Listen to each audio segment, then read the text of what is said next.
Fala pessoal, tudo bem? Lucas falando aqui. E hoje a gente está chegando para mais um vídeo, para mais uma aula à distância desse período de quarentena, desse período de pandemia. Espero que todos vocês estejam bem, que vocês estejam se cuidando e que em breve a gente possa se encontrar de forma presencial na nossa sala de aula. Mas, enquanto isso não acontece, a gente continua aqui, a gente prossegue nas nossas aulas à distância. E como vocês já bem puderam ver, no vídeo de hoje de Sociologia, a gente vai falar sobre a dinâmica da intolerância. Só para a gente retomar aqui rapidamente, nas nossas últimas aulas, a gente trabalhou com alguns pensadores, com alguns sociólogos brasileiros. A gente falou do Roberto da Mata, falamos do Sérgio Buarque de Holanda, do Caio Prado Júnior e do Darcy Ribeiro. Hoje a gente sai um pouquinho desses pensadores e aí a gente vai falar sobre a dinâmica da intolerância. Isso não significa que a gente vai parar de falar de Brasil. E não vai pelo simples fato de que essa aula foi pensada a partir de uma reportagem que eu assisti e que li na internet sobre um caso de intolerância religiosa que aconteceu aqui mesmo no Brasil, mais especificamente em São Paulo. A gente vai começar nossa aula lendo essa reportagem, beleza? Então vamos lá. A reportagem fala o seguinte: mãe perde guarda da filha adolescente após denúncia de maus tratos em ritual do candomblé. Medida da Justiça em Araçatuba é provisória. Decisão sai em agosto, após boletim de ocorrência ser registrado no fim de julho. Mãe e adolescente negaram violência ou maus tratos. Uma mãe perdeu a guarda da filha na justiça depois de a adolescente de 12 anos passar por um ritual de iniciação no candomblé, em Araçatuba, São Paulo. O caso aconteceu no dia 23 de julho, quando foi registrado um boletim de ocorrência por maus tratos de que a menor teria sido vítima. A decisão saiu nesta segunda-feira, 3. A decisão da Justiça foi tomada depois do Ministério Público acatar a denúncia da avó da menina. A mãe e a adolescente negam que houve violência. Agora, a guarda provisória ficará com a avó. Segundo a polícia, um boletim de ocorrência por lesão corporal foi registrado no dia 23 de julho. No registro, os policiais militares disseram que foram acionados para atender denúncias sobre maus tratos e possível abuso sexual, que estaria ocorrendo em terreiros de candomblé. Os policiais, então, encontraram a adolescente com a responsável pelo local. Indagada, a garota informou que estava em tratamento espiritual e que não sofria maus tratos. Além disso, a equipe conversou com a responsável pelo terreiro, que alegou que a adolescente estava passando por um tratamento espiritual. Com isso, ela teria que ficar em confinamento. Porém, alegou que a menina não sofreu violência. Ainda de acordo com o relato dos policiais, a mãe da adolescente esteve no local e informou que tinha total conhecimento do tratamento espiritual e que sua filha não sofria qualquer tipo de abuso. Os policiais informaram que a adolescente trajava roupas brancas que remetem à religião, aparentava tranquilidade e não apresentava hematoma ou lesão aparente, porém estava com os cabelos raspados. Questionada sobre isso, a garota teria afirmado que rasparam os cabelos durante o tratamento espiritual. A vítima, então, passou por perícia no Instituto Médico Legal, IML, para a constatação do corte de cabelo, o que o delegado de plantão entendeu como uma forma de lesão corporal. A fonte é o site G1 do Grupo Globo e foi acessada por mim, a reportagem, no dia 11 de setembro de 2020. Então, quem quiser ter acesso à reportagem, que aqui está completa, mas através do site deles, é só procurar através da manchete da reportagem. E aí, essa reportagem, essa notícia, me chamou a atenção por conta de uma situação bem clara e bem grave de intolerância religiosa. Mas aí você talvez deve estar se perguntando, o que é intolerância? Então vamos lá, que a gente vai pegar o dicionário, mais especificamente o Michaelis, para explicar o que é intolerância. Segundo o dicionário, intolerância pode ter 3 significados. O primeiro, qualidade de intolerante, falta de qualidade de intolerante, perdão, tá? E aí quando a gente está falando aqui qualidade de intolerante, não significa que a gente esteja falando sobre uma qualidade efetiva, um ponto positivo efetivo, mas a gente está colocando sobre uma característica, beleza? Então, o primeiro significado é esse. Segundo, falta de tolerância, rigidez. E o terceiro é intransigência contra pessoas que têm opiniões, atitudes, ideologia, crenças religiosas diferentes da maioria. E é justamente esse terceiro significado que a gente vai utilizar para a nossa aula de hoje. Porque ele está colocando bem claro, intransigência contra quem tem opinião, atitude, ideologia, crenças diferentes da maioria. Sendo que, quando a gente coloca esse diferentes da maioria, eu não estou querendo dizer, nem o dicionário está querendo dizer, que é uma maioria quantitativa, ou seja, na quantidade da sociedade, da parte da sociedade, na maior parte da sociedade. Não é isso. A gente está querendo colocar, a gente não, o dicionário está querendo colocar sobre uma maioria política, ou seja, quem é a detentora do capital, do poder de controle das estruturas sociais. Então é justamente esta ideia que o dicionário está querendo, que o dicionário está tentando trabalhar com a gente. Beleza? Então essa maioria é quem detém o controle, quem transforma, quem modifica as estruturas de poder da sociedade. Então não é uma maioria quantitativa, mas é uma maioria política. E é uma maioria política que determina os padrões que a sociedade deve portar, que a sociedade deve possuir. Então, é uma maioria política que vai criar um padrão de comportamento e esse padrão de comportamento ele tem que ser seguido pela sociedade como um todo. Porque ele só vai aceitar um desvio limitado em relação a esse padrão. Então, se você se comporta de maneira diferente deste padrão, você tem que se comportar de forma diferente, mas de forma um tanto limitada. Porque se você ultrapassa esse limite, você passa a ser excluído da sociedade. Você passa a ser mal visto. Eu vou pegar um exemplo aqui muito claro para a gente ter uma noção. Olha só a imagem que eu peguei aí. A imagem de um estádio de futebol na Espanha, porque a gente consegue observar aqui as bandeiras da Espanha. E aí por que eu peguei logo a imagem de um estádio de futebol? Eu, Lucas, me amarro em futebol. Gosto muito de futebol mesmo. Assisto, se estiver passando na TV, assisto. Porém, eu entendo que isso não é o fato de eu gostar ou não, ser cego ou não para esta questão. Isso aqui eu gosto e eu consigo enxergar que isso acontece dentro do futebol, tá bom, gente? Eu enxergo e eu consigo observar que o futebol ainda é um ambiente, ainda é um espaço muito, muito, muito preconceituoso, muito machista. Ainda hoje a gente vê, ainda hoje a gente tem a ideia muito forte de que o futebol é um espaço, é um esporte para homens. E aí, além do mais, para homens heterossexuais. Pessoas homossexuais e mulheres não são ainda muito bem vistas. Não são muito bem vistos como um todo.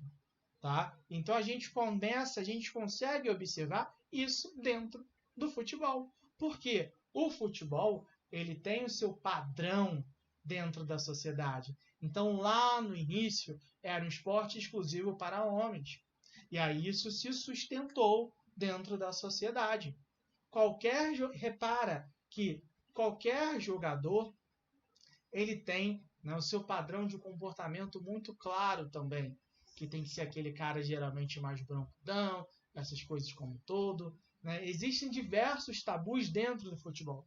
Então a gente vê que a sociedade coloca o seu padrão de comportamento em várias partes, em várias características. Por exemplo, né, a gente vai observar que desde pequena se coloca que menina não pode jogar futebol, porque é coisa de menino. Então a gente vê, a gente nota justamente essas questões. Então a gente tem que ter esta noção na nossa cabeça de que a nossa sociedade ela é extremamente marcada pela existência de padrões e esses padrões eles tentam controlar a sociedade como um todo e você não pode se desviar desses padrões. Tranquilo até aqui? Vamos prosseguindo. E é para a gente continuar com essa ideia de intolerância, desses padrões de comportamento, vamos voltar aqui rapidinho para a reportagem. Olha só qual é a manchete que eu coloquei de novo aqui. Mãe perde o guarda da filha adolescente após denúncia de maus tratos em ritual de candomblé. Então, a denúncia que motivou a perda da guarda pela mãe, que inclusive já recuperou a guarda da criança, isso é importante a gente colocar aqui, é uma denúncia de maus tratos. Tá? Maus tratos. Então, olha só, maus tratos. Segundo a denúncia, havia uma clara situação de lesão corporal e abuso sexual. Então, os maus tratos estavam relacionados a isso. Sendo que, quando a polícia chegou, o cenário encontrado foi de um tratamento espiritual e do cabelo raspado da criança, da adolescente, sendo que o cabelo raspado faz parte do rito, ou vamos colocar assim, do ritual religioso, que eu não posso dizer, eu não sei definir para vocês qual porquê se raspa o cabelo dentro desse ritual. Eu tenho a minha religião e particularmente eu não conheço como é o processo da religião do candomblé que a reportagem trata. Então não consigo definir a vocês por qual motivo se raspa o cabelo dentro desse tratamento espiritual, porque eu professo outra religião. E aí o que a gente está vendo então? Que havia uma denúncia de lesão corporal e abuso sexual. E o cenário encontrado foi um cenário totalmente diferente, marcado por um tratamento espiritual e um cabelo raspado, porque fazia parte do ritual, porque fazia parte do tratamento espiritual, que é uma característica da religião. E a mãe estava ciente de tudo aquilo que aconteceu.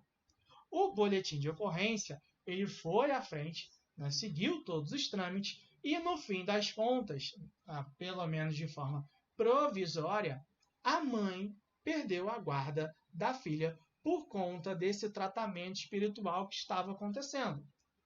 Quando a gente vê um caso desses acontecendo, automaticamente o que a gente vai imaginar é que essa mãe perdeu a guarda da filha por conta de uma situação de intolerância religiosa. Sim, intolerância religiosa, porque se tratou um ritual religioso de uma religião, de uma das maiores religiões do Brasil, né, que existem no Brasil, porque tem um grupo muito forte de várias religiões no Brasil, se tratou um ritual religioso como um processo, como uma situação de maus tratos, tá? Como uma situação de lesão corporal. Então, até hoje, né, eu li algumas outras reportagens, a própria Justiça, o próprio Ministério Público está tratando esta situação como um caso de intolerância religiosa. Mas intolerância religiosa no Brasil, isso é possível? Isso é possível. E por que é possível? É isso que eu vou explicar a vocês. Vamos lá. Na sociedade moderna, toda vez que a gente vai pensar na sociedade moderna, ou seja, a sociedade na qual a gente está inserido, a gente tem que entender que o escopo da cidadania, ou seja, que a ideia da cidadania, ela é extremamente ampliada. Hoje ela está baseada em uma larga escala mesmo. Se a gente parar para pensar a ideia de cidadania hoje com a ideia de cidadania de 1500, vamos pensar dessa maneira, é muito mais ampla, é muito bem ampliada efetivamente, vamos colocar assim. E aí, quando a gente fala em cidadania, automaticamente a gente tem que entender que existe dentro desse processo liberdade, autonomia, tá? Então, toda e qualquer ideia de cidadania pressupõe a existência de liberdade. Liberdade de quê? De expressão, política, de orientação sexual, religiosa, entre outros, tá? Então, cidadania envolve liberdade em todas essas questões. Ou seja, cada indivíduo, cada cidadão tem liberdade para tomar as suas próprias decisões em um âmbito público, em um âmbito social. Obviamente, suas decisões não podem interferir diretamente na vida dos outros, tá? Então, desde que a sua decisão interfira na vida do outro, aí entra numa outra questão. Mas todo indivíduo pode tomar as suas próprias decisões, pode ter as suas próprias ideias, ele pode guiar a sua vida de acordo com as leis da sociedade. E isso tudo está garantido, galera, através da Declaração Universal dos Direitos Humanos, que o Brasil assinou com a criação da ONU, e também está garantida pela Constituição de 1988, a última Constituição, e é a Constituição vigente do Brasil até hoje, beleza? E aí, por que a gente tem essa ideia? Porque dentro de uma sociedade tem que se garantir, tem que se pressupor a existência da liberdade. Pelo simples fato de que todo e qualquer Estado-nação, que por exemplo é o Brasil, tá, tem uma nação. O que é uma nação, gente? Tá? Vou pensar aqui de novo para o futebol. Vamos trazer aqui rapidamente para o futebol. Quando a gente fala da torcida do Flamengo, geralmente a gente coloca que a torcida do Flamengo é a nação rubro-negra. Será que é errado dizer que a torcida do Flamengo é a nação rubro-negra? Já explico para vocês que não é, tá? Dizer que a torcida do Flamengo é uma nação está correto. E por quê? Toda vez que a gente vai falar de uma nação, gente, a gente tem que entender que o conceito de nação envolve um grupo de pessoas que está ligado por laços históricos culturais, que está ligado por tradições, por características em comum. Então, se a gente parar para pensar na torcida do Flamengo, que tem cerca de 40 milhões de torcedores, a gente vai ver que, independente das diferenças sociais, todos têm as mesmas características e os mesmos objetivos. Quais são as mesmas características? Torcer pelo Flamengo. E quais são os mesmos objetivos? Fazer com que o Flamengo vença tudo. É justamente essa ideia. Então existe a nação. Quando a gente fala no Brasil, existe a nação brasileira, né? E aí, dentro dessa nação brasileira, a gente tem traços, tem características em comum. Por exemplo, o idioma. Todos nós brasileiros falamos português. E dentro das mais variadas diferenças, nós nos consideramos brasileiros, independente do lugar no qual nós possamos estar. E aí, beleza, falamos de nação brasileira. Dentro da nação brasileira, existem diversos grupos sociais, existem diversos grupos. Tá? Existem os sulistas, existem os nortistas, os nordestinos, os centristas, a galera do Sudeste, que é a gente. Então a gente começa a observar que dentro da nação existem os mais variados grupos. E aí a gente não consegue definir todos os grupos sociais que existem. No entanto, o que a gente vai observar? Que dentro desses mais variados grupos, existem os grupos dominantes. E aí esses grupos dominantes, como eu já tinha falado para vocês lá um pouquinho antes, necessariamente não é um grupo de uma maioria quantitativa, mas é uma maioria política que controla as estruturas de poder no Brasil, que controla as estruturas de poder na sociedade brasileira. Mas qual seria esse grupo? Talvez seja algo que você possa estar imaginando aí.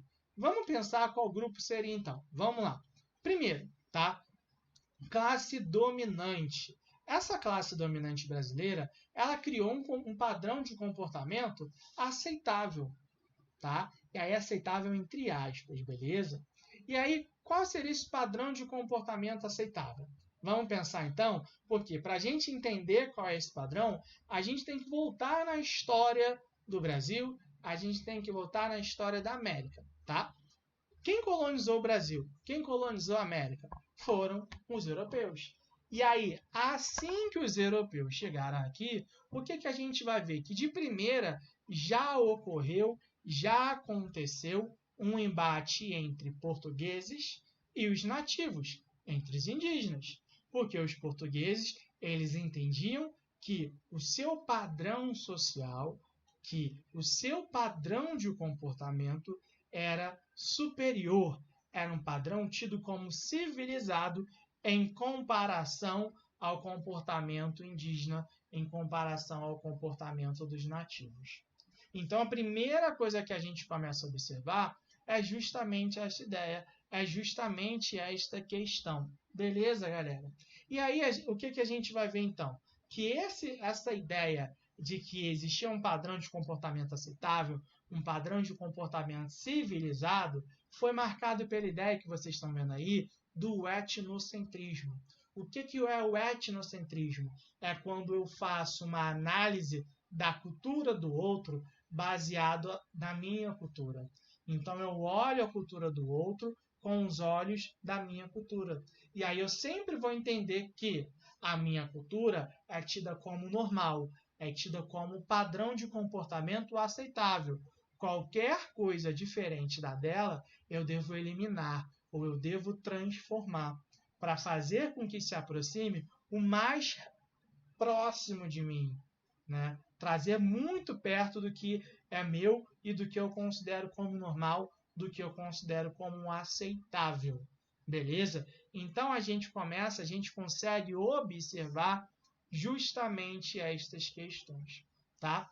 Então, desde o início da colonização, a gente viu que os europeus impuseram o seu padrão de comportamento, o seu padrão de organização da sociedade em relação aos nativos aqui. E aí, ao longo de toda a colonização, a gente viu que isso permaneceu, perdurou e perdura até hoje. Então, a gente nota que ainda hoje o padrão de comportamento aceitável é um padrão marcado por características europeias, um padrão marcado por características, vamos colocar assim, brancas, tá? Caucasianas. Vamos pensar desta forma. Tranquilo até aqui? E aí o que a gente nota então? Durante todo o processo de colonização, se construiu ao longo do tempo a ideia do povo brasileiro, tal qual a gente falou em uma das aulas anteriores, em relação ao pensamento do Darcy Ribeiro, que o Brasil é um país miscigenado e que dentro dessa miscigenação houve uma participação, houve uma contribuição, vamos colocar assim, dos mais variados grupos sociais, dos indígenas, dos africanos, dos portugueses, e essa relação nunca foi amistosa, mas que há uma contribuição. Sendo que quem tem o controle, quem controla as estruturas de poder da sociedade, essa parcela da sociedade, é um grupo social que é originário, que é descendente dos portugueses. Então, desde lá do início da colonização, a gente vê que quem controla são os grandes latifundiários, vamos colocar assim. Esses grandes latifundiários são marcados por serem de origem europeia, por serem de origem caucasiana. Então, desde o início, a gente vai observar que na realidade prática da sociedade brasileira, a gente vê que há uma discrepância muito forte. Por quê? Essa parcela da sociedade, ela que controla o poder, ela é uma minoria quantitativa. Mas, ao mesmo tempo, a gente vai observar que ela é uma maioria política. Então, a gente vê algo que é inversamente proporcional. Por quê? A minoria quantitativa é a maioria política. E a maioria quantitativa é a minoria política. Então, a gente vai observar justamente essas questões. E aí é justamente essa minoria quantitativa mais maioria política que está determinando desde o início do Brasil o padrão da sociedade brasileira, marcado pela existência de um comportamento europeizado e que, obviamente, quando a gente vai trazer para o campo religioso, a gente nota que ainda é muito forte no Brasil a predominância, um poder, vamos colocar desta maneira, né, do cristianismo como um todo. Porque os europeus, quando vieram para cá, trouxeram a Companhia de Jesus, e aí tinha como objetivo catequizar toda a região. Então a gente vai observar que ainda no Brasil existe uma força muito grande de um padrão de comportamento europeizado, que se adaptou a uma realidade do Brasil, mas ainda é muito ligado a esse padrão de comportamento europeizado, e que tem no campo religioso com muita força a predominância do cristianismo, que aí vai se dividir em suas várias vertentes, né? No catolicismo, nas religiões neopentecostais, nas religiões tidas como protestantes. E aí, quando eu digo protestante, gente, é porque eu estou pegando como base as reformas religiosas que aconteceram no século XVI para o século XVII. Beleza? Então, a gente ainda vê uma predominância muito forte do cristianismo no Brasil, mesmo através do fato de que o Brasil não é um país mais oficialmente católico, tá? Lembrando que entre os anos de 1824 e 1891, o Brasil era um país oficialmente católico. Hoje, o Brasil é um país oficialmente laico, ou seja, não tem uma religião oficial. E aí, se não tem uma religião oficial, a Constituição garante a plena e total liberdade de crença para todos os seus cidadãos, para todos os brasileiros. Então, aqui, qualquer indivíduo pode professar a sua fé, tá? Tem liberdade para isso, pelo menos no campo teórico. Por quê? No campo prático, a gente vai observar que nem sempre isso funciona muito bem. E por que nem sempre isso funciona muito bem? Porque a gente vai observar que o Brasil ainda é um país marcado por uma questão racial muito forte, né? Por uma falta de liberdade ao que a gente entende como as minorias políticas. E aí, isso a gente viu muito bem quando a gente falou sobre a questão racial. Se você não lembra, eu recomendo que você vá lá assistir a nossa aula sobre a questão racial no Brasil, que a gente trabalhou alguns temas. E aí, quando a gente fala de questão racial, automaticamente a gente tem que entender que essa questão racial ela ainda impacta no cenário religioso do Brasil. No cenário no qual as religiões de matrizes afro-brasileiras, e aí o candomblé, a umbanda, essas religiões como um todo, ainda são religiões que são marcadas por um forte preconceito, por uma forte questão racial. Não à toa, a gente costuma ver que essas religiões elas são tratadas de forma pejorativa em relação à macumba.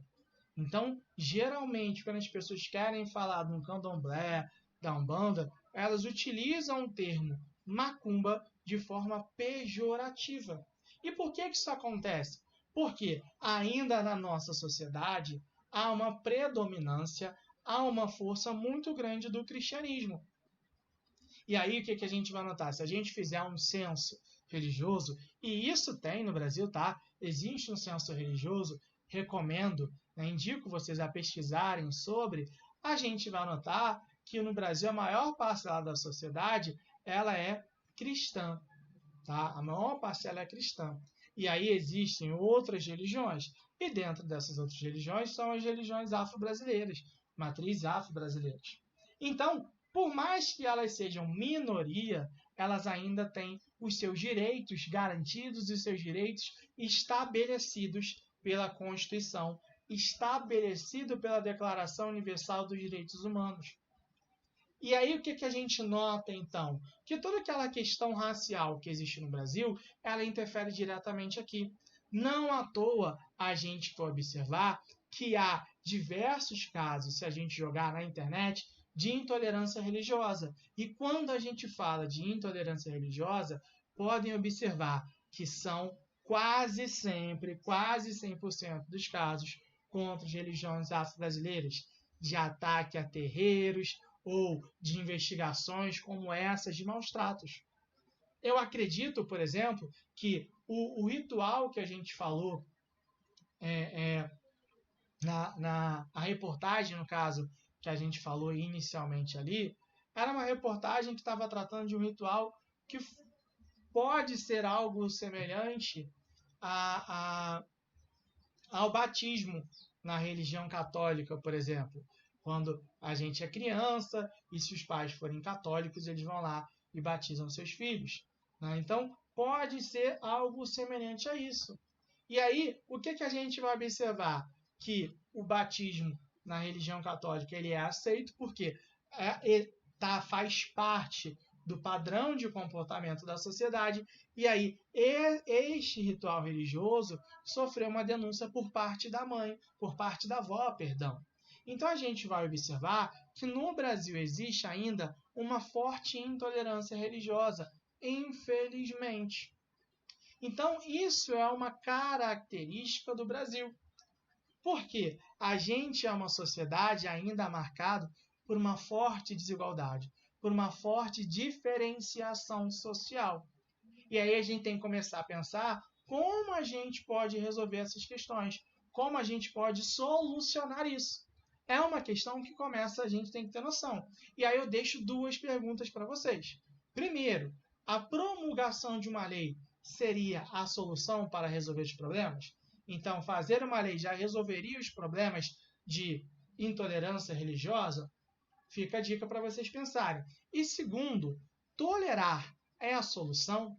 Ou seja, só eu de tolerar uma outra religião seria a solução para resolver o problema?